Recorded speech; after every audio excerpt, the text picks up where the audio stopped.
आजाद sir, good morning. Good morning, good morning.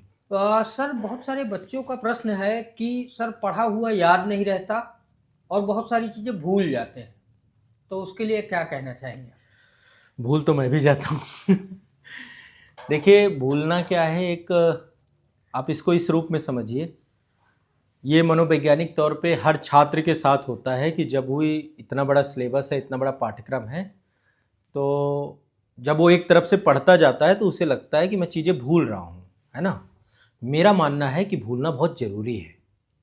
जो हमारा brain है, या कह सकते हैं कि जो मनोविज्ञान है, वो इस तरीके से डिज़ाइन हुआ है कि जो भी विचार हमारे जीवन में हैं, अच्छे हों बुरे हों, वो एक स्थायी भाव के तौर पे ना रहें, है ना। जैसे मान लीजिए आपका कोई रिजल्ट आया है और वही रिजल्ट, उस रिजल्ट में आप असफल हो गए, मान लीजिए। यदि आप उसको जीवन भर अपने अपने आपकी याददाश्त का हिस्सा बना लेंगे ना, तो आप कभी आगे बढ़ ही नहीं पाएंगे। या आपके जीवन में कोई बहुत अप्रिय घटना हो गई है, आपका बहुत कोई नज़दीक व्यक्ति आपके जीवन से चला गया है, तो आप मान के चलिए कि आप जीवन भर उसी दर्द के साथ ही जीवन काटना चाहेंगे, या कोई नया उत्साह और नए विचार के साथ आप जीवन जीना चाहेंगे। तो भूलने में दो चीजें हैं। पहली बात तो ये एक मनोवैज्ञानिक घटना है, हम कभी कोई चीज भूलते ही नहीं है। और दूसरा एक बहुत जरूरी घटना है, क्योंकि जब हम नए विचारों को अपने अंदर लाना चाहते हैं तो पुराने विचारों को हमें रिप्लेस करना पड़ेगा, और भूलना एक बहुत जरूरी विचार है।